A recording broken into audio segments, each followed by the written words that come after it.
you actually have a heal bomb every fight. You can heal these this Brewmaster split to deal massive amounts of damage, and they have a very easy time getting in because they're so mobile, especially the Fire Brew, but also the Cycloning Brew, I don't know what's called, the Wind Brewmaster, whatever. Wind Brewing, Fire Brewing, Earth Brewing. Yeah, let's keep it simple, I guess. That brew can also very easily get in. In addition to that, we have the, what was I going to say? We have the thing that Wings actually presented. I can't remember which tournament it was in, but they ran Invoker together with Brewmaster, where they would Alacrity the Earth Brew. That Brewlink does a lot of damage to buildings, and then when you give it that attack speed and damage, it's actually pretty crazy. All right, let's look at a fight here. Yeah. Looks like let's go down. Both Durax, here comes your shard down forward, as Matthew trapped in at the moment. He wants to break free, but there's nothing he can do. He can turn for a void. The Fidget stun! Is there enough space? Even with the Fairy Fire, it won't be enough. Now, 1 second Chaos Bolt stun provide the extra damage needed to kill off the Night Stalker. Tomato is going to have to rotate himself over. They go for another shard. Now it's King Tekka trapped in the Shadow Wave with 3 heroes. Another fissure to create space, but a second time the stun will connect, giving NoTel not only a double kill, it'll be a double rune. Wow. I'm sorry, but they get 2 kills and fly immediately. Right? Can anyone upgrade the courier? That's position 5 right there. All right, we got 2 kills, guys. Someone else got the courier this game. That's the 604 gold that Chaos Knight's currently walking upon. Unfortunately, he's got to wait 3 minutes. Obviously, a really good start for OG. I think they got more than they came for. They came for that 1 kill and then 2 seconds. Now they're going to go again. Durax throwing out the shards onto Matthew, but cannot trap him in this time. I think this is a very Viper-favored lane in isolation. I'm not sure I agree with PPD that Invoker does well in this matchup. If you get help on both sides, it's obviously a totally different story. But I think the help in mid from Jerax is very important, and he probably has to stick around for the majority of the time here. Once Viper starts hitting this level 2 and level 3, the Invoker can actually almost get zoned off the lane. Having orb attacks in general against Invoker is really powerful, because his primary defense in the lane is the creep aggro itself. When the enemy tries to go on you, you don't have so much to respond with, but the wave can do it for you. Viper is just going to the upside for Invoker is that he can, first of all, get a lot of help from Tusk and almost get a kill here. Sunstrike, Tomato. Oh, he gets hit by it, but Ana voided up underneath the tower. He's not taking any more damage, but Tomato revealed out by the 1 melee creep. They know he's in there. Ana is waiting for him to break out of the tree line. And Tomato, well, he'll show himself in relative safety onto the tier 1 tower, but damn, he needs some regeneration, and Courier is bringing supplies. Yeah. To finish off this matchup, I think, in addition, one thing that speaks for Invoker in this matchup is that Viper doesn't push the lane very well. So Invoker sometimes struggles getting 2 waves under his tower and losing farm and getting harassed. Viper's not so good at that, but he's more of a stalemate hero in mid, if you want to call it, who just holds the lane in place and then harasses you away. But so far so good from OG. I think Jerax has got a lot done in these first 2 minutes. Well, they might get some more done. King Tekka has to go for the fissure once more. Still slowed up a little bit. Was expecting some level of rotation up from Durax, but instead, he's coming down to bottom lane to try and work with S4, who's been having not the time of his life. Snowball forward, they bring in S4, as Sal just tries to do as much damage as he can, denies up the regeneration rune, and successfully TP's home. Nice TP. Using the Frost Blast there for the attack speed slow. If he didn't get that off, he would have died for sure.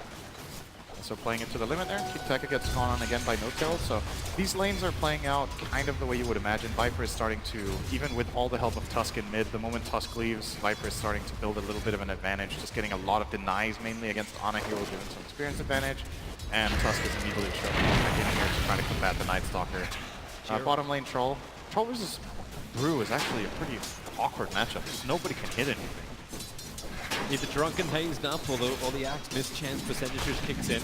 But it was nice for Vengeance to start with. He had the help of Glitch, so he was always dragging the wave back. The Frost Blast is guaranteed to connect into the Brewmaster at least.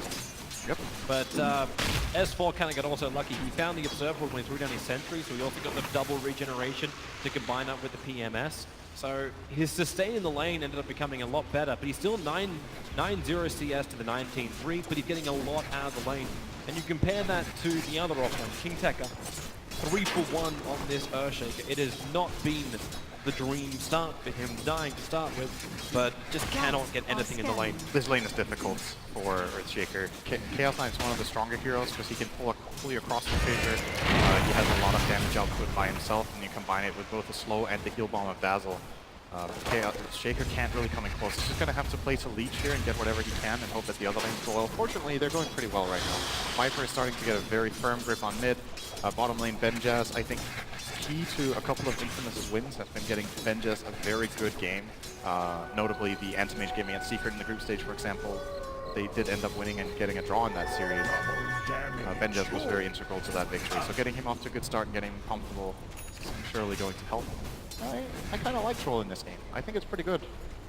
A little bit of a problem until, oh, actually there is on top lane, King Tekka, the Fissure catching two, Matthew's there, the Sunstrike is going to connect, but the damage is split between Matthew and King Tekka, so Fly will fall, and a much needed rotation from Infamous arrives on the north.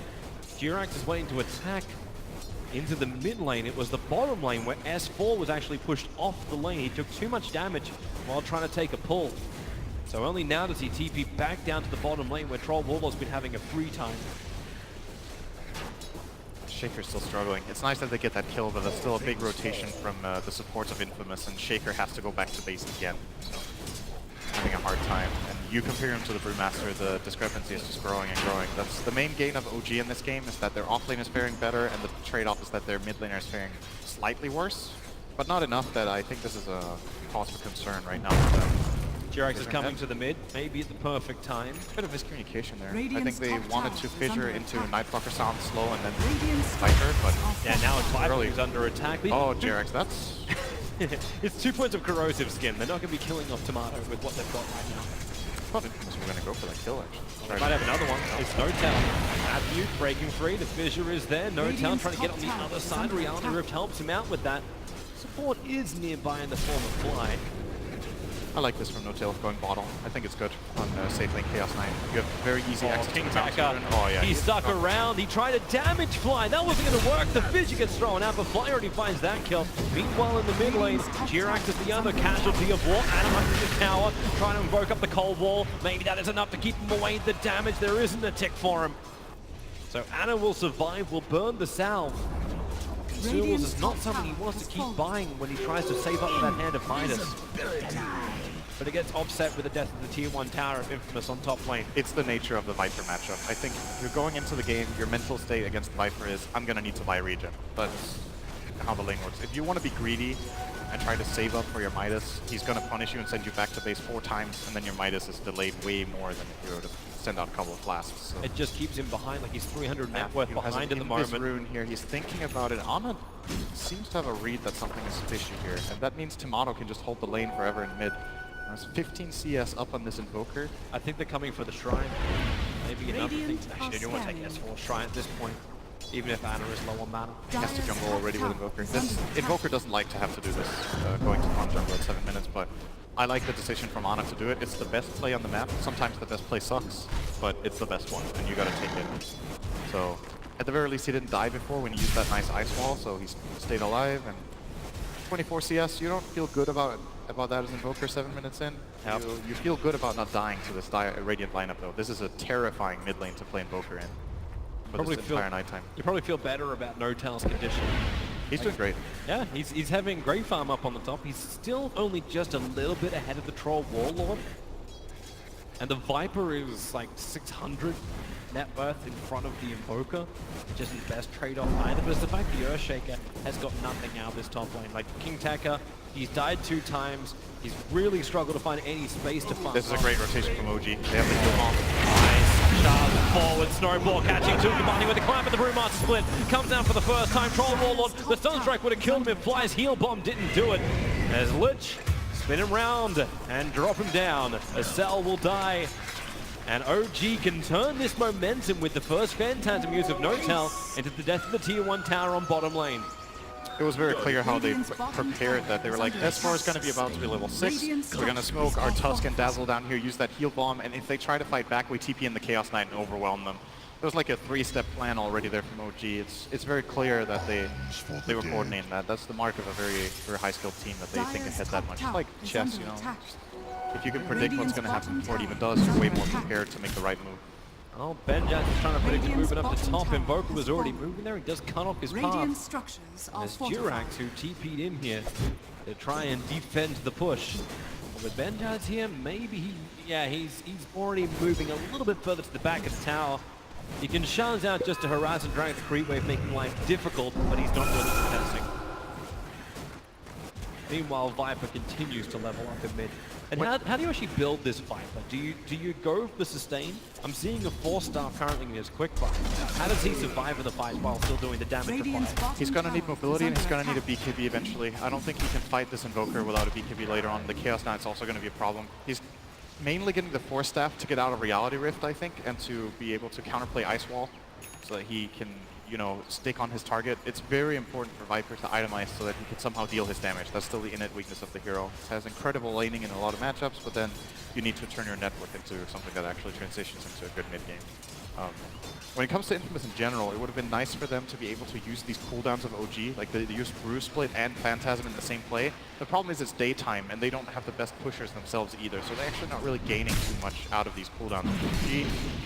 Instead, they're just going to get some farm. This is extremely optimistic from Benjaz. Yeah, he didn't run down. It was right to do so. I think he scouted out the fact that the CK was there, but the Sunstrike from Anna will hit the money.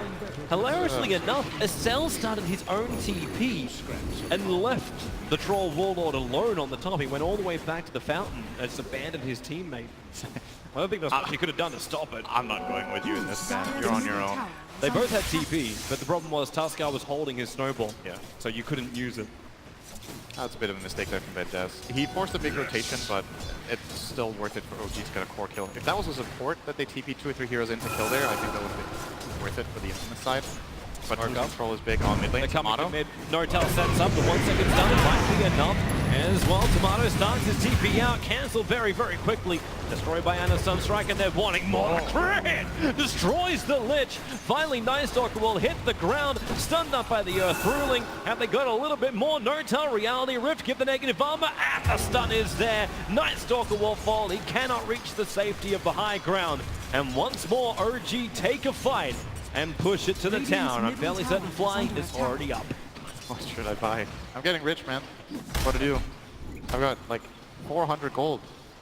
He's got 2 kills, 1 death, and 6 assists. Another great play. He's got more than enough. It's pretty much the same play they just made before. They made kind of the exact same move. Well, a little bit different on the initiation order, but using the same abilities to the same effect, getting multiple kills and then a tower. They can kind of rinse and repeat this until Infamous start getting their teamfight up and running. They need the 6 on Lich, they need the Shaker to get his Blink Dagger, and I think that's enough. Then they have a response. But right now their lineup is very slow and they can't really activate their Viper very well. So OG are starting to build a very big advantage.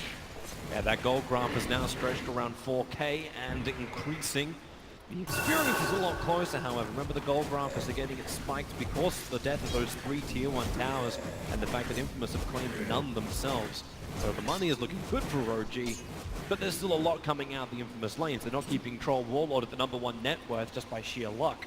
He's building into that Mask of Madness, and then we can see if Infamous can find critical objectives across the map. And I'm wondering if that actually comes through kills, or does it actually come through forcing kills, using that Troll Warlord's attack speed in combination with the Viper. I think you have to wait. That's the most important thing for Infamous. You have to delay the game without losing too many heroes. You're not in fighting shape when you join. Try to find a skirmish here there, maybe with a Night Stalker, but realistically they're just not online yet. So keep getting the farm in, keep getting the wards out, keep your heroes safe, build toward the BKB. The BKB is the name of the game in this one. It's the best item against OG's lineup. It's like extremely good against both Brewmaster and Invoker. It is an absolute mandatory item on every core on the Radiant side at some point eventually. Shaker's probably going to get it like 3rd or 4th item, but the other heroes have to get it. Like PPD pointed out, you can't play against Brewmaster without BKB in your core. It's like, you're just going to get cycloned. Yeah, he cyclones one, stuns the other, and the CK goes on the other guy. Like, what's your save? Infamous don't have saves. They have Fissure. Yeah, they have the turnaround of the fight from the Earthshaker. Yeah, that doesn't happen until he has the Blink Dagger. Exactly. As well as some decent levels. He's gone for a 2-1-2-1 build. So the Echo Slam doesn't do anywhere near enough damage at the moment until he's got more points up in the Aftershock. We're going to see a tower trade here as it looks. OG will happily trade their tier 1 top for a tier 2 bottom. This tower top is extremely difficult to defend and fairly unimportant compared to other things on the map. And if OG get this bottom tier 2, they claim a way more important objective. Looks like it's not really possible. No-Tail is playing into it, but doesn't want to commit his Phantasm. Yeah, it's so much to commit. They've been looking to use the Phantasm in every single fight. And with Infamous gaining items, maybe that use of the Phantasm is just something OG doesn't want to do, because it will feel like a window of opportunity for Infamous. Maybe feels like they can get it anyway. I mean, at this rate, they can. He's tanking the tower for an eternity by dropping to half health and then popping a regen rune. Yeah, it's the never-ending life of No-Tail. He tanked the tower for like 30 seconds. And now he's got this money to finish up the entire nice. armlet too. Yep, he's gonna come out. We've seen Chaos Knights of the past often go for Midas. Shard just pushing Tomato up. He can't actually move back down again. The trees block his path. I thought for a moment he's going to roll in with Fly, but that would have put Fly on the front lines. He needs a different hero to be with Bedazzle.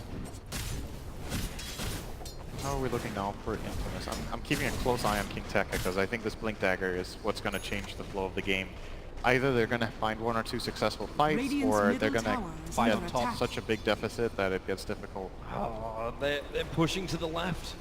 I thought for a moment they would actually properly commit onto Ana. The Observer didn't reveal anything, but at the same time, their vision hadn't seen anybody else until Jirax walks underneath the defensive Observer ward on the northern shrine of Radiant. This is also one of the big benefits of the wards OG got out. They have really good coverage around mid. So first of all, they see some of the more common smoke positions. Often you would smoke behind your tier 2 mid, or between the top tier 2 and the mid tier 2, you would smoke in that area and start moving out. So OG, with this aggressive warding, they have a pretty good read on when multiple heroes are missing, and then they can counterplay pretty easily. Nice found one. Really awkward spot. He took to Flight, able to see Flight. Tomato's going to come over. S4 might do enough. Dazzle, shallow grave at the very end, and then throws down the weave. The Sunstrike right on the money. Tomato takes so much damage and Fly. He will still go down to the Viper corrosive skin, but Matthew trapped in the trees. You did all of that to kill off the support Dazzle, and nice. Be right back. It'll take about 10 more seconds. At the very least for Infamous there, they forced the Bruise Split, but I still think if you're OG, you're happy with this because you killed the Viper. A big core in the game. Of course, like you said, the Troll Warlord is finding a lot of farm, and we'll be reaching a point that it gets very interesting. The question is, can Infamous actually hold heroes in place, kill them, and survive? Ball forward, OG can hold him in position. Flip him like an omelet. The Echo Slam! King Tekka arrives! Tough gun won't go down. Now the Lynch holding found the ball, killing off Jirax. It's trapped between Fly and Ana. Some decent damage and it forced him away from the Brewmaster. Revealed out, the Shallow Grave still there. Starts the TP. Where's the stun? Where's the control? Where's the damage? Where's the kill? Oh, he bought a Fairy Fire. He bought and used the Fairy Fire. I actually don't think he needed it, but that was such a good play under pressure there by S4. Great foresight by him. Stays alive. They didn't have any stun, like you said, and that's the Blink Dagger reveal from King Tekka. He got a really good echo. That's easily 2 or 3 kills if his team is able to connect, but they end up only getting the 1. And it wasn't Jarrett, it was 1 support they found. Yep, and you lost your troll for it. Yep. OG are double looking damage toward Roshan. Double damage rune on a Chaos Knight. You've got the damage, you may not have the sustain, however. He heals a lot from critting. He heals a lot from critting when he has this double damage. Let's see if he gets a crit now, how much he heals. I suppose with the double negative armor too, you got it from Reality Rip as well as from the Medallion of Courage. He heals a good 200 every time. Now he's going to get back to as well. He's like borderline disgusting. Oh, okay. I'm not sure if they have to sustain Toby. They did. Don't have to have sustain if it only takes you 10 seconds to kill Roshan. Nice play by OG to snipe that. Knowing that Infamous weren't really in a position to go contest, there was no darkness, no nighttime, so Night Stalker's like glorified melee creep. And no Echo Slam. A bit more than that maybe, but yeah, no Echo. Not even Chain Frost. Even though like all those things did work really nicely for Infamous, like you looked at the fight, and in fact we can have a look at it again. So S4 all the way back to base and just safety first Fairy Fire trigger. Make sure there is no chance. I don't know if Jirax is watching that or if he's just having a giggle at the lines they spanned out after. That's a good question. Jirax, top lane? Oh, this is intimidation tactics. He's completely alone. He's basically mind gaming in here. Yeah, well, he's got the vision. Like they have an aggressive dire observer ward. He knows he's up against 4 heroes, but he also knows they're so far away that they can't initiate it off straight away. So what do? You just kind of knock on the door, bring the attention of all 4 heroes to you, and then disappear. I really like this play in general. Oh, Jirax, hang on. He's snowballing a creep. Is he? Yo, Is he actually? wait, what? He's going after the Viper. Doesn't have the range for it, and Viper gonna 4-star forward. Jirax has no save here. Shards himself on the hill. They don't see him, but the fissure from King Tekka. All right, he's just batshit crazy, man. What was that? What was that snowball? He wouldn't have even survived the TP home. Like, even if the fissure didn't connect, he would have died from just the dot effects from Viper. It's the mental game, though. I think that what he's trying to accomplish is to get a read on what's happening, like seeing multiple infamous heroes or getting them scared, just getting into their heads. What I was going to say was I like this play from a support. I think I want to kind of say it was Lanham that really pioneered it at TI6, where he would play Ogre, and he would just go to the opposite side of the map where no one was, and he would just go AFK push there as Ogre until somebody came to kill him. And it was like, okay, you just came to kill an Ogre, and I killed 4 creep waves. I don't really care, you know, I'm going to respawn, my team's farming, great. The space is being created. Right now, so strike, nice stalker, that was confidence. TPing on top of the tier 2 tower, loses his life instantly. Chaos Knight's at least a little bit trapped, but it's Armlet and Aegis. And bottle charges. Nortel back up to 1/3 of his life. And doing a light show from everyone at home. Jirax should find some common sense. It's really nice to hear that interview from Fly before the game. It's like, you know, it's like you need to release, you need to not worry too much about the game. You just need to play it like every other game. It would have been very easy to also worry about the Infamous team. Infamous is no mugs. Yeah, they didn't have a great result in the group stage, but it's the underdog factor. You understand they can lose, and OG should understand that better than anybody else. Losing to both MVP and TNC, the teams highlighted in last TI, the fact that these guys were considered the underdogs against OG. Major winners, 4-time major winners, and OG, their Achilles heel is the big one. It's still TI. They need a good performance. And this confidence is going to help them, and especially this kill's going to help them on their way. Only 1 second stun, but Nortel. Oh, nice. 4-star over the hill, but the shards, it doesn't hold him, but the snowball will stop him for a moment. Walrus punch up, and they pull Tomato up. Matthew wants to help out. 2 seconds stun over on the Viper. He's just spending his money, knowing the 3-month dropping is down. There's way too much control for him to survive. Nortel will be lucky. Fly has to self-grave to stay alive in a cell. Trapped in by the shards. Jirax at S4, teaming up perfectly. Liz just wants to get the high ground into safety, but the shards just last for way too bloody long. Can't reach the tier 3 tower. And OG will achieve that for him, taking the tier 2 and pushing with this fresh phantasm of Nortel. Even without armor, he's got 2.1k gold. And if that hard ever gets completed, Infamous just won't have the damage. This could actually be massive. They have an Alacrity Siege Creep. That is... They're gonna fight. It's pretty extreme. They have to fight. The BKB's on the troll. Lich is back to the world of the living. Viper can TP herself in the front line. Jirax, Anna starting their TP out. The Fissure, answering the one on the Tusker. Nortel turns around, so does Anna. Alright, if you want to fight, they will happily to oblige. The EMP drill is perfect for the BKB. Out from Benjaz. Nortel likely to lose his life, or at least just the Aegis trapped inside the base. And OG, they are not coming to help him. They're standing their ground up on the high ground, well away from Nortel. They'll let him die. Took a decent amount to get it. Infamous, of course, they want more. TPing forward towards the shrine. They've already managed to catch up the fly. Jirax as well, trapped inside the camp. The Fissure will connect. Someone needs to reach him. Tomato navigating. Jirax couldn't push himself uphill this time. OG lose 4 heroes. They do take the tier 3 tower, but look at that line from Infamous. Mid, push. Go in. Got them, guys. Let's just get the whole mid lane. So I think OG stuck around there because they had a feeling that this barracks would fall, and they were so close. The siege creep needed 1 more hit. Alacrity siege creep is quite something. Like, I'm not sure if you were paying attention to it, but it's like 10-shotting the barracks, and it has pretty good attack speed. The ice armor was the saving grace for their melee racks there, and the fact that OG didn't full commit. They could have full committed and guaranteed that racks, but at the end of the day, they like tried to half and half, and they got nothing. They got the, I mean, they got a tower, but they paid 4 heroes for it. That was...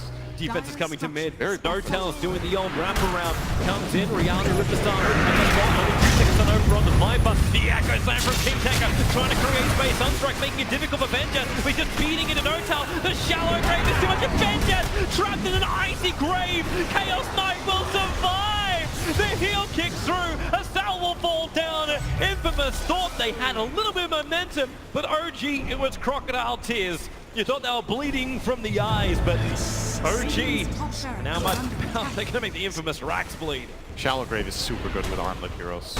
No-Till just healed a full 500 when the Grave expired. He just retoggled his armlet. They couldn't bring him down. Now They committed so much, now they have nothing. It looked like a good Echo Slime. You know, you tempted to go in for that Echo. There's Chaos Knight using Phantasm. They didn't have the combo. No Chain Frost was available. The Viper couldn't really connect very well. It was just Shaker and Troll against the World. They don't win that. That's a win for World, I think.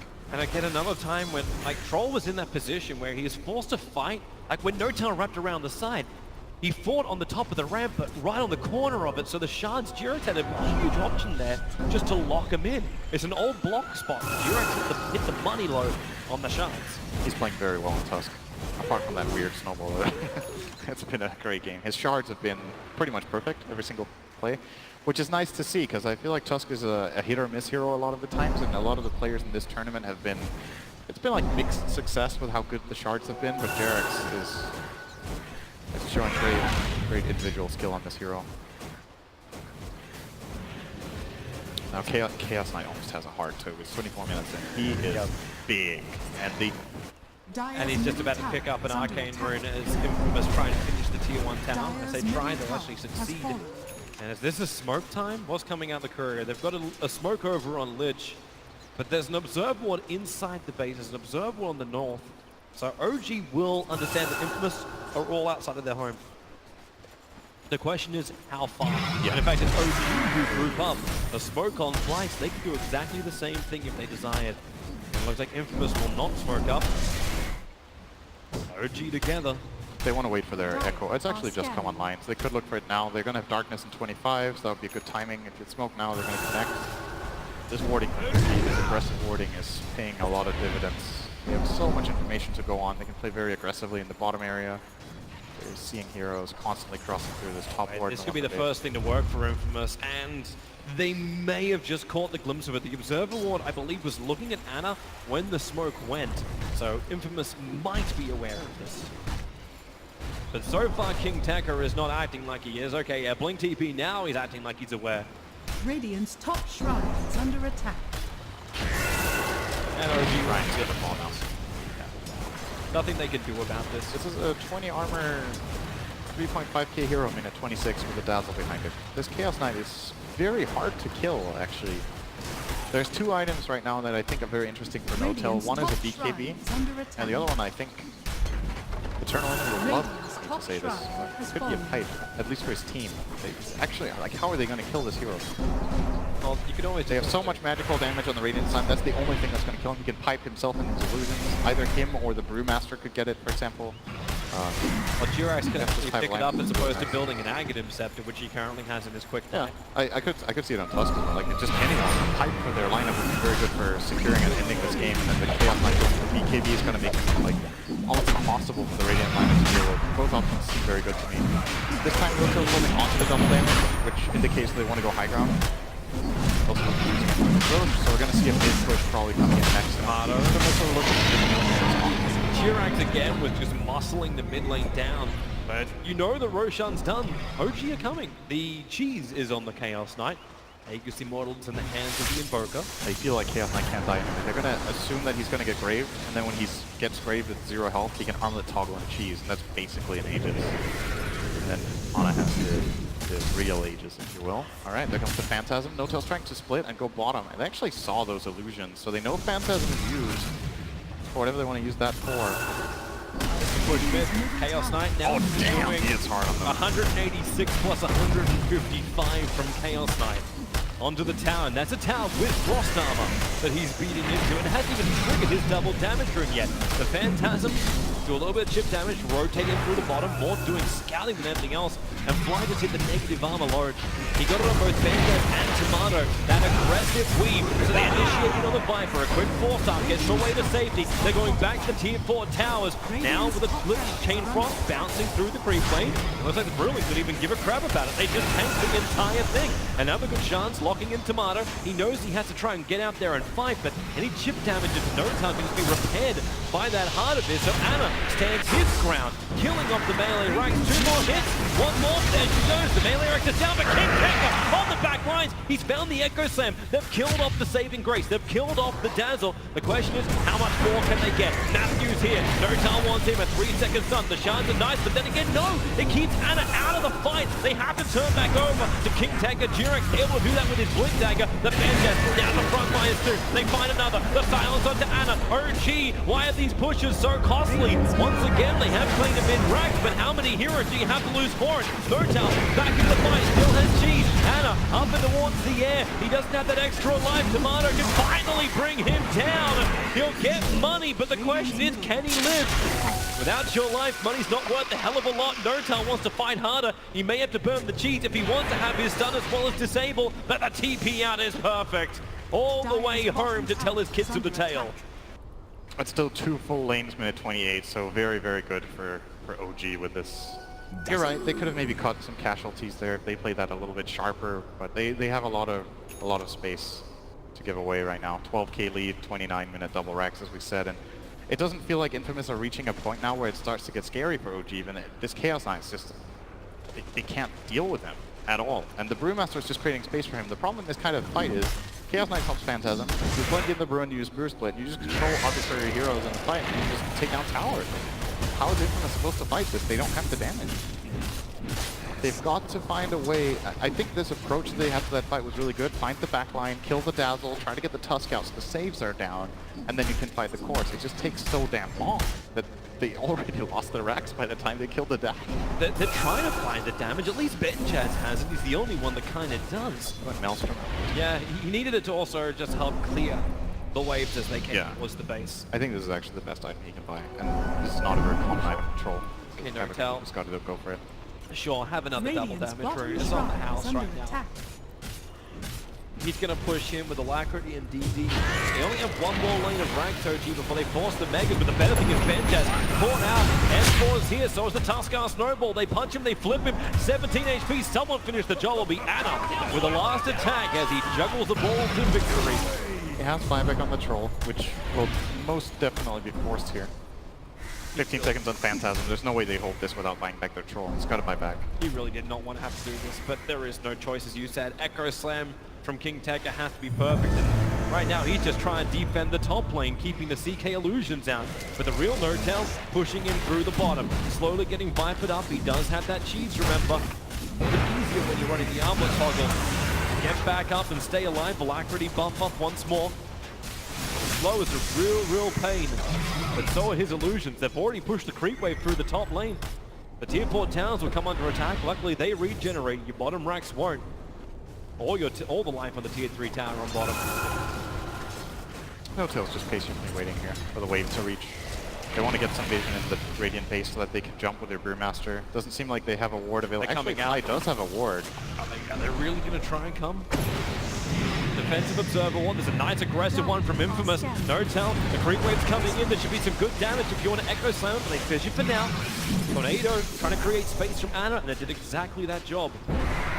Notal, reality. Just losing the range on Viper. He's trying to bait the BKB from Tomato. That's what he wants. His 10-second BKB. Oh, there's reality rip. They go on Benjaz. They get the BKB out of him. And now the initiation has to happen. The Echo Slam on the backline. Fly will die again. KingTech hits the rise for money. Can they get both supports? Tomato doing the work against Ana. Yulscepter protected for the moment. Up and towards the end. Lich only hasn't done enough work. As KingTech and Matthew, they're still just trying to chase the support kill. They're going to find Tusker in the tree. Matthew will bring him down, but it took so damn long.